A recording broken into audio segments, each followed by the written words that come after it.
me, me alimentaron, me dieron de comer de manera generosa, a mí y a los alumnos.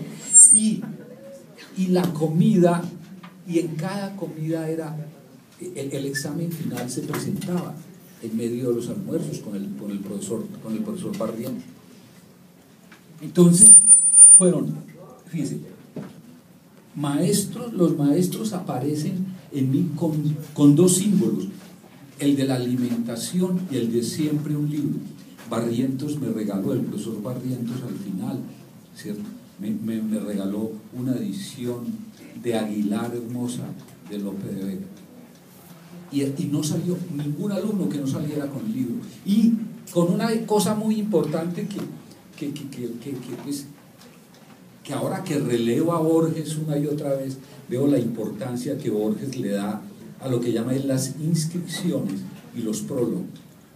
Entonces, todos los libros iban con una dedicatoria. Si eran 40 muchachos en la Universidad de Antioquia, eran 40, 50, a los 50 les daba un libro y les hacía una inscripción. Y eso yo lo había visto ya en Caldas. Los maestros que regalaron libros, que daban libros, marcaban una vocación. Una vocación no tiene que ser pues por ingeniería o por la abogacía, no, una vocación, una pasión por el saber y por la ciencia en sus estudiantes. Entonces, hay una tercera cosa, volviendo a este profesor de la Universidad de Antioquia, que era un hombre que enseñaba también con el gesto, con la corporalidad, con el vestido, con la corbata, ¿sí? Que eso es un punto que se ha ido, que ya no juega, que no entra en esos asuntos, ¿cierto? Ahí hay una serie de, es decir, ¿qué posibilidades tiene un maestro hoy de influenciar con el movimiento de su cuerpo, de sus ojos, de su mirada? Mire, en la de Antioquia, en los cursos de pedagogía, ¿qué hago yo? Yo les llevo maestros. Claro, leemos a Comenio, leemos toda esta gente que es muy importante, pero les llevo maestros de carne y hueso. Les llevé a don Antonio Villa, por ejemplo. Don Antonio Villa, profesor del Alzate Avendaño, que en los años 80 fue el cuartel general del brazo armado de Pablo Escobar, de los Prisco.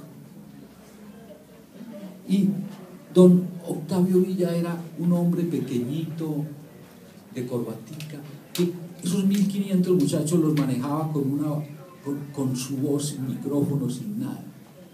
Ese hombre llegó a ser un extraordinario profesor de francés, la embajada francesa lo ha premiado, pero era un hombre que faltaba el profesor de geografía, el tipo daba geografía, faltaba el de física y el de química, él daba química. Y en la monografía que yo dirigí de esa institución llamada Liceo Alzate Avendaño, en esa comuna nororiental de Medellín, los estudiantes decían, mire, aquí, ¿por qué nosotros no nos fuimos con los Prisco y Pablo Escobar? Porque estaba don Antonio. El colegio se dividió en dos, los que se fueron por el dinero, que los muchachos de ese barrio que se llama Aranjuez estaban trayendo a toneladas desde Bolivia y Brasil, y los padres, por más católicos que fueran y por cristianos, por de todo que fueran, al principio les dijeron, esa es plata maldita, mijito. Y después cuando siguieron trayendo más plata, les dijeron, esa la mandó Dios, préstela para acá. Sí, esos muchachos, el único que los atajó fue don Antonio Villa. Entonces yo empecé a pensar lo que un gran amigo mío, el profesor Ernesto García Posada, desde una pedagogía que él monta, que tiene un núcleo muy psicoanalítico, de que la pedagogía es ante todo es transmisión de modelos, transferencia de modelos, o es una de las formas de existir de la pedagogía, la transferencia de modelos. Eso es un punto muy importante. Sí, usted, y tiene que ver con muchas cosas que dice Borges. Borges dice que no se puede enseñar sino la pasión, pues es una cosa muy tremendo. La pasión por la literatura, pero yo estoy de acuerdo con eso. La pasión. Es decir, es un problema de modelación. Entonces, mire, ese seminario, con los doctores que podría hablar, ya veo 5 años en ese seminario, el de la expedición pedagógica de Viejo Caldas y las monografías que empiezo a hacer sobre los colegios de Medellín, a dirigir, sobre los colegios públicos en el momento en que la guerra con Pablo Escobar, porque era una guerra, estaba presente. Semana decían hace tiempo que habían muerto 45.000, mal contados. Y a Medellín lo iba a bombardear la DEA y la CIA. A mí me requisaron más de una vez agentes guatemaltecos de la DEA. En el parque de Envigado me requisaron. Entonces, eso me lleva a ese problema. Si nosotros no trabajamos ese problema, el problema de la pedagogía, y no tenemos o una narrativa, o una historia de prácticas pedagógicas, o una conceptualización, o unos profesores apasionados que hayan vendido el botín y que no vivan el conocimiento, como diría Bourdieu, como una distinción. Es que ese es el problema. Es decir, la gente cree que cuando hace un doctorado llegó al club de los astronautas, y eso ya es un berraco, y que ya es diferente de cualquier otro ser humano. Eso es una de las cosas que pues, grandes pensadores, desde Marx a Freud, han combatido, hasta Lacan combatió esa cosa de que somos iguales a todos por más saber que tengamos y títulos que tengamos. Ese es un problema, pero la universidad crea esa ficción. Entonces, si uno empieza a hablar desde ser doctor, por eso yo los pongo a leer a Pinocho cuando llegan. Yo digo, mijitos, pues vamos a leer a Pinocho, y les pongo a leer al maestro Carrasquilla para que lean el otro Pinocho que tiene el maestro Carrasquilla, ¿cierto? ¿Sí? Y que lean a la Marquesa de Yolombó y que vuelvan a la cotidianidad. Porque si nosotros, una sociedad dominada por los expertos, eso es una multiplicación de la ignorancia y de la ignominia, eso es una desgracia terrible. ¿Sí? Entonces, es ahí, en esas experiencias vitales. Ahí yo digo, ¿qué hay que hacer? Pues no, sí, ustedes tienen que ser capaces, ¿sí?, en su proceso de formación, de ir poniendo a sus maestros a jugar, ¿cierto? Porque, por ejemplo, yo tuve una relación muy importante con don Ernesto Muñoz, pero tuve 2 contactos con Carlos Federici Casas, el fundador del Departamento de Matemáticas de la Universidad Nacional, el maestro de Mocus y el maestro de Carlos Eduardo Vasco. Una vez, en el año 81, nos invitó a almorzar a su casa, y antes de morirse le hice una entrevista de 3 horas grabada, le pregunté toda su vida. Llega a Colombia a las 3 de la tarde del 9 de abril de 1948, a la pensión ahí paisa, en la con un maletincito, y que estaban quemando a Bogotá, y yo le decía, maestro, eso fue muy terrible. No, tranquilo, yo en la Primera Guerra Mundial fui capitán de tanques, y en la Segunda, guerrero comunista espartano. Los nazis me capturan, me ponen choques eléctricos, me hacen de todo. Entonces, para mí eso no era problema de ningún tipo. Un tipo que, de todas maneras, yo lo creo, la revolución de propuesta de la enseñanza de las matemáticas se debe a ese maestro en este país, ¿cierto? Y no fueron sino 2 momentos que me encontré con él, 2 momentos, pero eso fue suficiente para que llenara toda mi vida. Sí. Entonces, es decir, son muchos maestros que uno va encontrando a través de la vida. Ahí, en esa entrevista de 3 horas que me cuenta su trajinar por Colombia, pero no solamente el relato y la palabra rica, y un hombre que murió luchando, todavía jubilado, tenía una mesa donde desde las 7 de la mañana colocaba 12, 15 estudiantes de matemáticas de la Nacional, por la tarde volvía a seguirles trabajando. Porque es que hay un problema que es muy claro. A mí me han dicho repetidamente, ¿y que cuándo se va a jubilar? Y yo, no, es que los académicos no nos jubilamos, se jubila el jefe del DAS o del DAN o de cualquier cosa de esas, pero se jubila la burocracia, pero un intelectual académico nunca se jubila. Y ya encontré un artículo donde me van a tener que sacar muerto de allá de la universidad, que era un abogado, los abogados para eso sirve. Me encontraron una legislación que no me pueden sacar nunca, que me quedó el sueldo en cero. ¿Qué le haces? Que yo no, ese nunca ha sido mi interés, nunca ha sido mi interés. Entonces, ese es un problema. Entonces, fíjese, los maestros se me van metiendo a mí también en la vida, ¿cierto? Olga Lucía Zuluaga es también otra la gran maestra mía, ¿cierto? Es decir, voy encontrando por el camino no solamente los maestros de la escuela, los de la universidad, sino otra mucha gente. Entonces, que se va. Entonces, por eso yo amo el ser maestro. Porque es que yo, ¿y por qué quiere decir que uno tiene trabajo? Es decir, que cuando a usted se le presenta un problema, usted no tiene que ir a un libro. Usted no tiene que ir a un libro. Es que, porque usted tiene muchos maestros adentro, es decir, tiene muchas imágenes de maestro. Es decir, en el sentido espinociano es que tengo muchas afecciones de maestro, afecciones convertidas en imágenes. Tengo muchas afecciones de maestro. Si uno no tiene muchas afecciones y por lo tanto su corporalidad no está constituida por esas afecciones, es imposible que sea maestro, por más que lea Comenio o a Skinner o a... Entonces, fíjese que tú tampoco es como yo, igualita, vean. Aló, no. Bueno, entonces, fíjese que esos son como esos asuntos. Esas experiencias, yo no tengo una teoría de la vocacionalidad, no tengo. Yo lo que les puedo traer es ejemplos de vocacionalidad. Ni les estoy planteando aquí ninguna teoría. Yo simplemente vengo y expongo mi experiencia. No quedan comprometidos con ninguna idea, sino mi experiencia. La única cosa es que si los toco pasionalmente es a que ustedes empiecen a pensar y a vivir y a sentir toda esa relación, toda esa relación que han tenido con los maestros en su vida, que ese es el punto, que ese es el punto central. Entonces, sea con los doctores que llegan al exterior, sea con los del movimiento pedagógico, sea con los del movimiento pedagógico del viejo Caldas, vuelvan a arreglarte sea ese problema lleva a dos cosas. Mire, yo de todas maneras, porque yo, ¿cómo está el tiempo, profesor? Que yo tengo que acabar, yo estoy ya ¿cierto? ¿Cuánto me queda, digamos, para poder rematar decentemente? Yo tengo 6 y 10. Ahora, faltan 10 minutos entonces, faltan 10 minutos.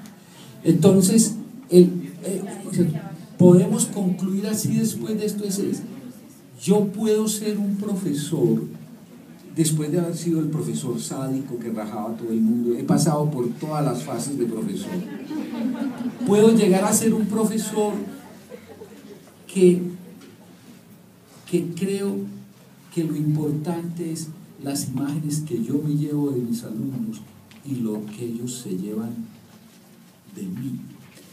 ¿Cómo entiendo yo eso? Lo explico con otra experiencia. Fui profesor del Instituto de Filosofía de la Universidad de Antioquia, que daba una materia que se llamaba Teorías Pedagógicas Contemporáneas en Colombia. Después de 5 años de dar muy juicioso el programita, de dar todo, llegó un día y llegué a un curso y miré a los ojos toda esa gente y yo dije, no, esto no es tan para el programita, están para hacer una novela. Y nos dedicamos y escribimos una novela, pero no convertí eso en un método. Después seguí enseñando el programa como era. Pues, el ministerio de mí hubiera llamado para que convirtiera eso en un método para todo el mundo. No, las cosas así se mueven. Fue una única vez en mi vida que hice y jamás la volveré a hacer, a no ser que tenga eso lo llama Herbart. Aquí les hago un poquito de pedagogía, que lo llama Herbart el tacto pedagógico. Para Herbart es el quiebre entre la teoría y la práctica, el desfase en teoría y la práctica, y que no es como la improvisación, ¿cierto?, entre la teoría y la práctica. Ahí aparece el tacto pedagógico, es la capacidad del profesor, después que leyó libros, preparó, y cuando se le presenta lo absolutamente impensable, indecible, y entonces ahí sale el profesor. Ese es el tacto pedagógico. Araceli de Tesanos lo describe con una metáfora, con una historia muy linda. Dice, Araceli de Tesanos dice, el verdadero profesor es como el músico de jazz, que a partir de una partitura improvisa. Entonces eso nos está diciendo es que es que no puede estar programada ni la formación, ni el aprendizaje, ni la enseñanza. Vos tenés que tener en tu cuerpo la capacidad de recoger todo lo que son y las imágenes que te están mandando los que te oyen. Ese tiene que ser un punto. En ese sentido, es como una parte, el profesor es como, en cierta forma, tiene que tener una gran capacidad de dramaturgia. Y tiene que recoger eso, porque o si no, ¿cómo me voy a dar cuenta yo de que ese grupo no está hecho para un programa formal? Hicieron dos excelentes novelas. Las mujeres por un lado se dividieron y los hombres por otro lado, pero fueron dos novelas que se trabajó todo el semestre en esas novelas. Pero no cometí el error de volver a reproducir eso, porque nunca pude tener otra vez ese tacto pedagógico. Entonces, es eso. El problema es, la pregunta que me hacen, ¿eso se enseña? El tacto pedagógico. Es que Herbart dice que es parte de la formabilidad dentro del concepto de Bildung, pero no se puede enseñar. Solamente porque es que hay un problema. La enseñanza, la formación y el aprendizaje se nos ha vuelto un asunto libresco, no un problema de práctica. Como no hay práctica, porque como se enseña la teoría y no la práctica, y como no hay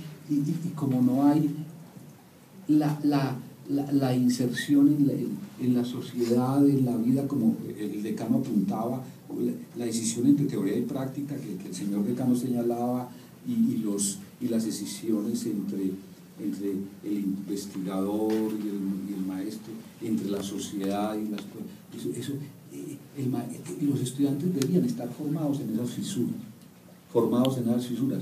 No, por eso siempre todo estudiante emergente de una normal, una facultad de educación, siempre va a encontrar, ¿cierto? Como me decía una alumna que me mandó un telegrama, de tiempo era telegramas, en el año de 1979 mandó un telegrama desde Segovia, Antioquia.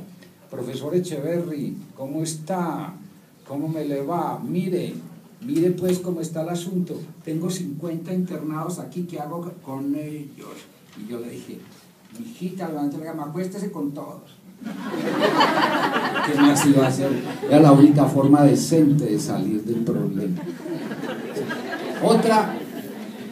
Otra me escribe desde Yondó, en lo cercano a Barranca Bermeja, donde el problema es fregadísimo.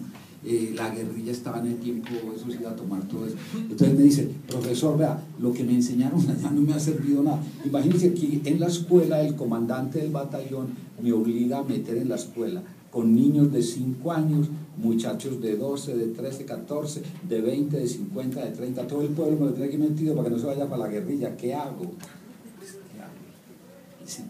Es que nosotros tenemos que formar unos hábitos pasionales de afecto y unos conceptos que puedan enfrentar los maestros a lo desconocido, pero no les podemos decir qué van a hacer.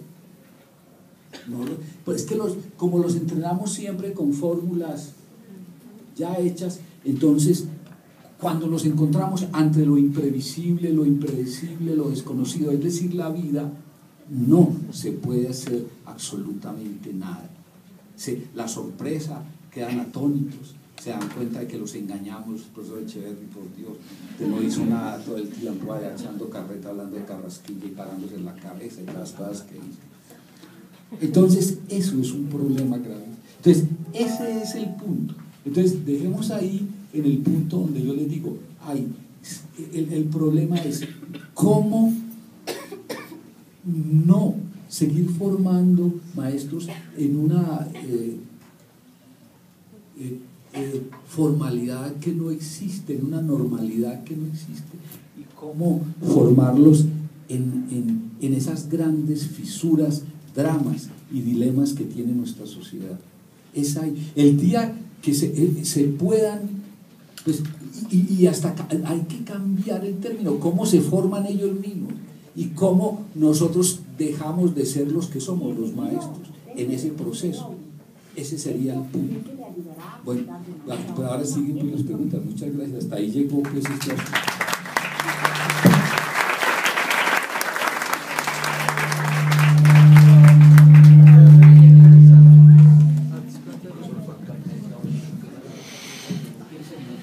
Hay 15 minutos de preguntas, dice aquí el director de orquesta. A ver.